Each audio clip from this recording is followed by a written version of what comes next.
Welcome back, Heat Seekers. It is time for the Week 5 waiver wire ads that we think you need to take a look at. As always, thank you guys for hanging out with us, watching the video. Don't forget, like, subscribe, do all the things I tell you to do, notification icon. With that being said, let's get to it. At number 12, CJ UZOMAH, Cincinnati Bengals tight end. We saw him have a great game against Jacksonville on Thursday, and if T. Higgins isn't in the lineup, it gives UZOMAH an opportunity to get a little bit more involved in the passing game.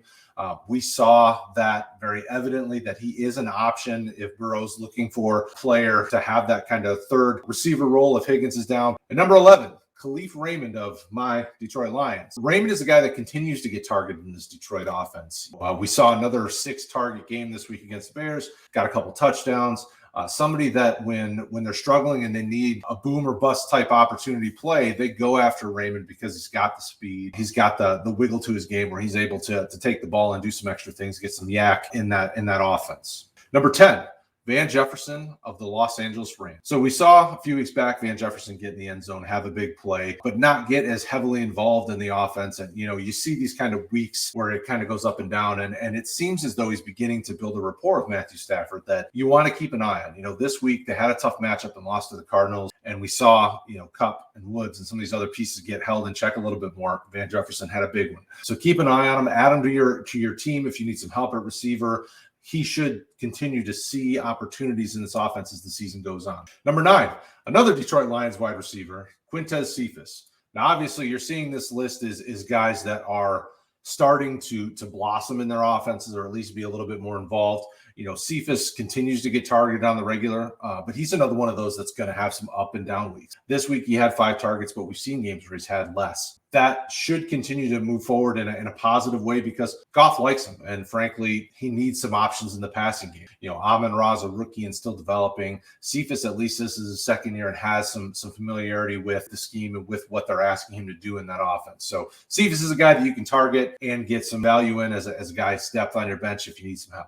Number 8, Zach Ertz, tight end, Philadelphia Eagles. This one's a little bit more of a surprise. You Dallas Goedert owners are probably not super excited to see Zach Ertz producing like he's been. You know, he's getting involved, getting touchdowns, and, you know, got another 8 targets this week. It's definitely one of those types of guys that, you know, Jalen Hurts is beginning to look towards because he can trust him. You know, the veteran knows where to be and what to do with his assignments and still has enough wiggle to his game that he can take the ball and get the tough yards and even get into the end zone for you.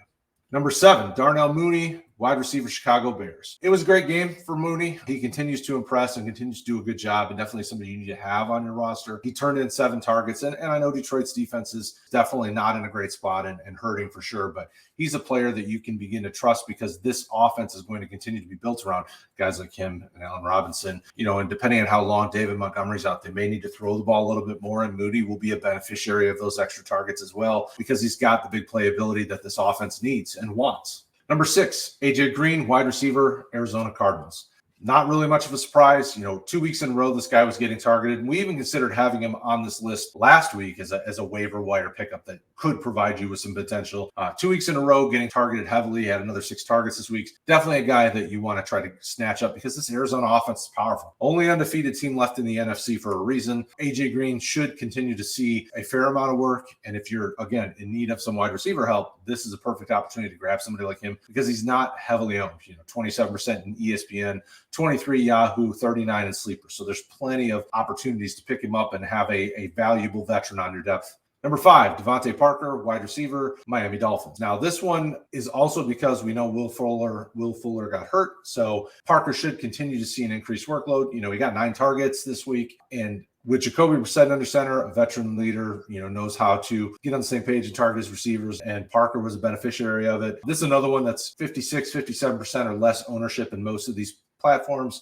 Definitely somebody you can get who's going to continue to provide you with at least a fair amount. You know, he may not have the big ceiling like some of these other ads that we've talked about, but definitely a safer wide receiver pickup because of the way this team is built. Number 4, Emmanuel Sanders, wide receiver, Buffalo Bills. Another one, a couple weeks in a row, continuing to produce in Buffalo is somebody that you want to make sure you have on your roster. Now, it'll be tough. Trust him on a week-to-week basis because of the way this team is built. They can pound the rock if they need to. They can put up big points. It's a solid offense. Just like Arizona, this is an offense where you want to get some of these different pieces. I mean, we're seeing Dawson Knox has value. Emmanuel Sanders continuing to see 50-60% or less ownership in basically all platforms. Sleeper is at 67%, but that's still pretty solid availability for ownership in your league. So make sure to grab them up. Number 3, Latavius Murray, running back, Baltimore Ravens. This one was a bit interesting because Tyson Williams is a guy, that we've talked about here that we really like. Was, from all accounts, healthy and active this week, and Latavius Murray did a good job with the opportunity. It could be that they're leaning on their veteran running backs. Tyson still got value because he's a very talented young man and seemed to do a good job with his opportunity, but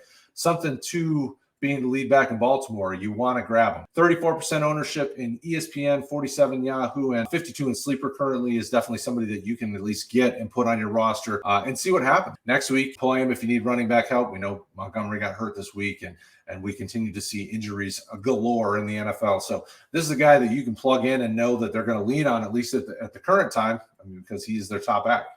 Number 2, Kenneth Gainwell, running back, Philadelphia Eagles, continues to just be heavily involved in this offense. He out-touched Sanders this week. He's still under 50% ownership in all platforms, continues to get involved in the passing game, so you get that PPR action. Just another name that you want to make sure that you pick up because there's a lot of running backs that are hurt. So I know there's people out there that are struggling for running back help. And even if you're the Sanders owner, right now it's interesting to see how they're using both of these backs. And I think this offense might be able to support 2 backs. So grab Gainwell because he continues to get heavily involved in this offense, and he's a dynamic playmaker with the ball in his hands. And at number 1, no surprise here, Damien Williams, running back, Chicago Bears. If Monty's out for any extended period of time, this is your lead back in Chicago with a rookie quarterback. If they continue to go with him, and really even with veteran quarterbacks, they're going to want to lean on the run to help set up the pass and keep defenses honest and give them the ability to open things up a little bit there. So obviously very, very small amount of ownership in all the major platforms. So you can put in a waiver claim. And